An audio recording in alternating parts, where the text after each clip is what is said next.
Hello, everyone. Welcome to another episode of the Surgery podcast. In this episode, I am going to be covering on my review of my stand-in. As of the time of this recording, 9 of the 12 episodes have aired, and I have watched all 9. It's been really fun so far, and I think I am a little obsessed, and that's why I'm back again covering it for another week. In this episode, I don't really want to talk about any specific episodes. It's more like a general thought I've been having about this drama, and this is just me ranting, and it's for people that are really into this drama at the moment. So let's talk about it. I think for me, the reason why I wanted to do this episode was because I actually want to defend Ming. Like, this episode is a defense of Ming. Well, not a defense of Ming, but more to kind of understand Ming and also kind of talk more deeply about Joe, because I think Joe is also a very interesting character, and I have to give props to like the director of this and the writers she has used for this, in that they were able to take the novel that is a little one-dimensional in a few ways and turn it into something with great characters and motives behind why they do what they do. And so no character is flat, and that's why even though this is an extremely toxic drama, it's doing very, very well, right? So I think I have to like give props to the director Pepsi. She's very, very good at just like telling a story.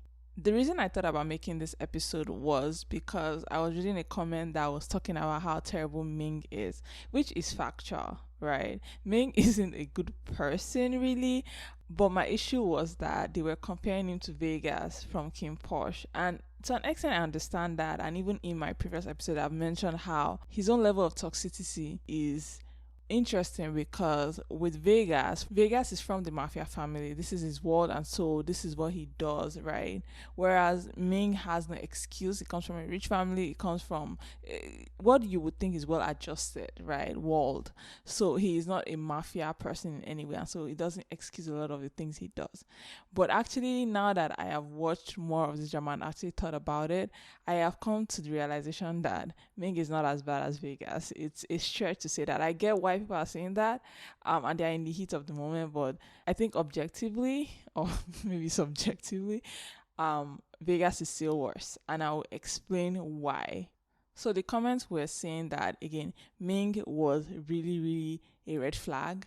Yeah, I agree. Ming is a red flag, right? In that he does one act that I think is unforgivable, in like when you talk about like the grand scale of toxic behaviors, right? In that he kidnaps Joe when Joe has this opportunity, to be in a movie and be the lead. Ming kind of cuts this off, right?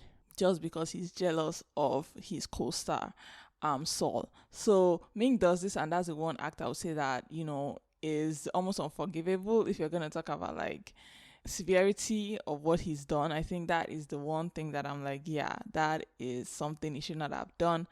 But everything else, I feel like I can defend. So I'm going to try. So the first point I want to mention about this whole Ming thing is that Ming, at no point in time, right, ever pretends to be somebody he's not. Let's just get that out of the way. From the very beginning, Joe has always been the one that was like, he fell in love at first sight. Like, he was into Ming very quickly, right? But Ming was more reserved. He was more like closed off, and that showed. This isn't something that like it was something that Joe should have missed. Joe did not miss this. You see that in some of the expressions Joe makes when Ming says something that is hurtful or like just cold. Like Joe will have that expression that like that hurt, right? And so that's the first point, right? That Ming from the very beginning was not very interested in a relationship, right? And he let Joe know in a few different ways, right? When they were talking about, their relationship and having sex, and Joe mentions the fact that he has not really done it with anybody. And Ming mentions that he should not give it to like him, right? He has the good sense to know that Joe is kind of too good for him in that moment, and he tells Joe that, right? But again, Joe is not listening at this point, right? So that's just one of the examples, right? It's very clear from the beginning, right, that Ming is a red flag to Joe, right? It's Joe that decides to ignore this, because I think generally Joe just likes Ming, even for how like cold he is and how like mean he can be, right? That has never been the problem for Joe, right? So that's just one point I want to mention, right? That Ming never pretends to be anybody he's not, right? And Joe sees that. Joe is okay with that, right? That's number one. Number two is that a lot of people want to blame Ming for the fact that Joe got into the accident and died. Whereas I would argue that it was Joe's own emotions, right, that caused him to take that job, even after his manager and his colleagues had told him not to. Because, right, you see that scene where they tell him that it's shady work, do not take this job, even if they offer it to you. And so Joe knows this, right, and still decides, because he's so heartbroken, that I think he just wants to do more work, and so he takes that job. Granted, Ming's attitude leads him to this, but again, nobody is responsible for the actions of others. That is the truth. In that, like, just because someone does something to you, you're not supposed to react in a certain way. You most likely will, because that's just human nature, but you cannot blame your actions on somebody else, right? And so in that sense, I would not say that like it's Ming's fault. It's actually Joe's fault that he has not very good control over his emotions, right? And he lets it get to him. Yes, for sure, like the part where Ming makes him lose the job he has is terrible. And that is what leads him to do what he did. But to say that Ming is the reason is not factual. And that's why I also do not agree with people that hate on Tong. Because again, people are gonna be mean. That's the truth, right? And so there's really nothing you can do about it, right?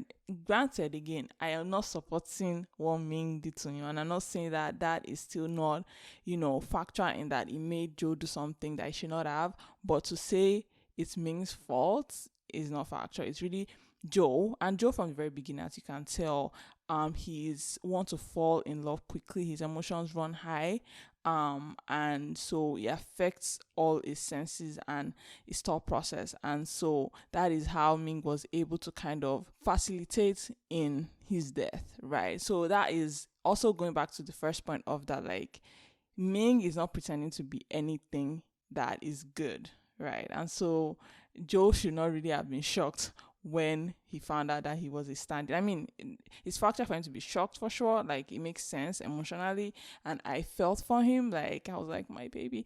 But like, again, Ming was a terrible person from the beginning. Like, it was very clear, right? That he had a temper. Like, after the very first night, he was asking questions about his like co-star female lead.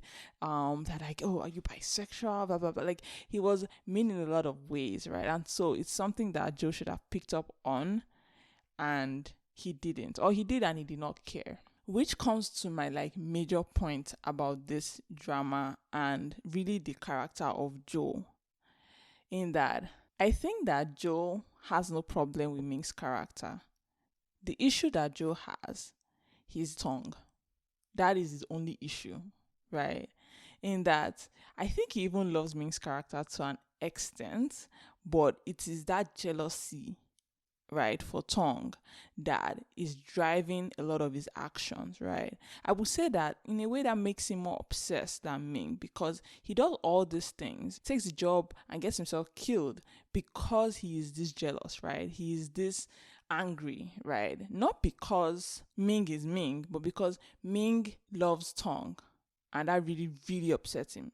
But I mean, also because of the fact that he went through kidnapping him and keeping him locked up for Tong, right? And he's so pissed about that, and he was so emotionally heartbroken about that he went on and did something he was not supposed to do, right? A lot of people will not agree with that point, but for me, I think that is what it is for Joe, right? He doesn't see that Ming actually is just jealous, right, of Saul, and that's why he kidnapped him and kept him locked up. And I really have to say, I like the fact that Pepsi was able, when I say Pepsi, I'm talking about the director, she was able to like give each character, both Ming and Joe, a different perspective or a different point of view as to why they are like acting the way they are. So for Ming, he's kidnapping and locking up Joe because he's jealous of Saul. But at the same time, remember that this conversation is coming from Tong. And so for Joe, he's seeing this and thinking that Ming is doing this for Tong, right? And so it's very interesting how in that moment they were able to use two different narrative and use that to break them up, right? And so I really like that that came up in just that one scene, right? Or those few scenes that he had. And I think that is just fantastic. I give it up to Pepsi. So again, back to Joe, that I feel like was his driving force, right? And so even when he comes back as this new Joe, right, his issue again has never been Ming's character, right? And that's why when Saul and Wood, his manager, is telling him all these things about how like Ming is this, Ming is that, really for Joe he keeps going back, right? Because the issue was never about Ming's character. It was about the fact that he felt that Ming liked Tong more, right? And so anytime he's really angry, right? Like in episode 9 recently, they had the scene by the roadside. And again, the point that Joe is bringing up is the fact that if it was Tong, Ming would act differently, right? And so that is something that I think a lot of people miss. For Joe, his obsession with Ming is just as bad. His is not outward, right? His is inward. He is self-destructive when this obsession takes over him, right? As opposed to Ming, that is more like it will hurt you or keep you locked up, or like raise his voice kind of thing when he is like jealous, right, and possessive, right? They are both, I think, on the same level of possessiveness, but like Joe's is maybe because of his nature and him being like a good person, more internalized, and it results in self-harm in some way.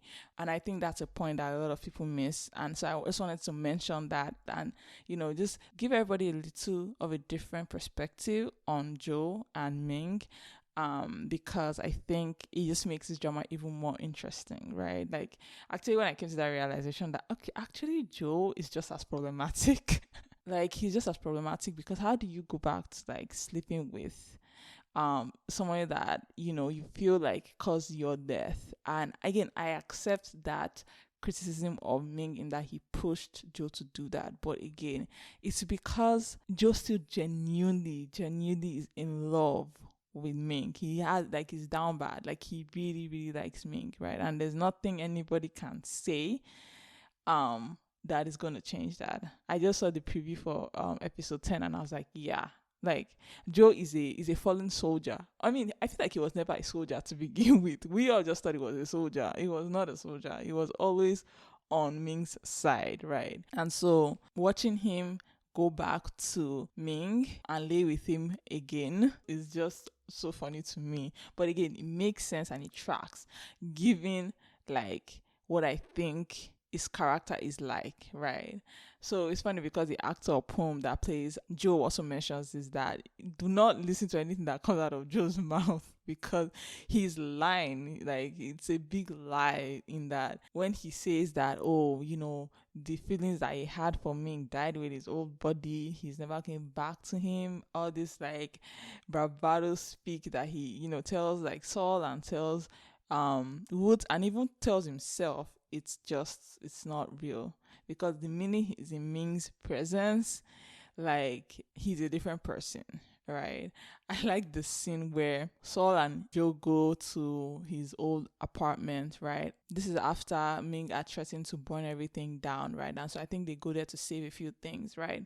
And it's funny because Joe goes for like the cup and the picture and everything, which again, it just speaks volumes. But also like when Ming finally appears, right? And he's, trying to convince Joe and beg for his forgiveness, quite like arrogantly, I would say. Saul comes up and punches Ming, right? And drags Joe away. And it's funny because in the moment where he's dragging Joe away, like Joe just keeps mentioning Ming's name. Like he was worried about Ming even in that situation. And I was just like, ugh, like palm to forehead moment. Like I was like, come on, like you could tell. And I don't know how the rest of them, like Saul, can't tell that it's so obvious that like Joe is gonna go back to Ming. Like it's so clear. And again, I just love that. I love when characters are equally obsessed with one another. Granted, like Ming's obsession can be toned down, but honestly, it's just chef's kiss. And oh my god, that is what makes this drama very good, because you just know like Joe is kind of consenting to all these things. He loves Ming and he wants Ming. Ming is everything to him, right? Joe is also very interesting in that like he falls for Ming very quickly. Like again, like we mentioned, it's like love at first sight, right? And he's just giving everything to Ming immediately. He wants him to live with him immediately. He goes from meeting Ming to like wanting to be married and domestic with Ming in the span of like maybe 2 days, right? So like Joe himself has issues. But again, I like it because you know what Ming also feels for Joe. Especially given that also Ming falls in love with Joe's back like instantly and becomes super obsessed. And I just beautiful. This is the kind of like romance I like. But yeah, that's what I really want to talk about in this episode. So it's not really like a review of a certain episode. It's just me talking about the general characters and why. Again, I think Ming is not as bad. I am a Ming apologist. Clearly, you can tell. I'm a Ming apologist and I am a Joe apologist as well. I just think that they need to solve this crisis and get together and live happily ever after, right? And honestly, Joe doesn't know how much power he has over Ming. That's one thing I would say. Joe needs to figure this out, because when he was asking for 5 million, like I said, I was like, you could have asked for more. Like, this guy is not going anywhere. Now that he knows it's you, like, he is going to be so dedicated to you. You could tell him to do anything, kill anyone, and he would do it for you. Somebody in like this like social media platforms was like, Joe needs to like realize that he's everything to Ming, and like Ming would do anything for him and just start walking Ming like the dog he is. I was like, wow, that's a phrase. Walk Ming like the dog he is. Like you can tell she's pissed, but she also wants them to end up together still. And that's like my mindset as well. So yeah, like for sure, looking forward to episode 10. And also just finishing this drama as a whole, because it's so good. But yeah, that's really it for this episode. It's more of a rant than a review, really. But I am so into this drama that I cannot stop talking about it. So yeah, let me know what you guys think. I am always curious about what people think, and if you're against my Ming apologist rant, let me know. I am on Reddit at u/dramasology. Thank you guys so much for listening to this episode. I will see you guys again next week. Have a lovely day. Bye.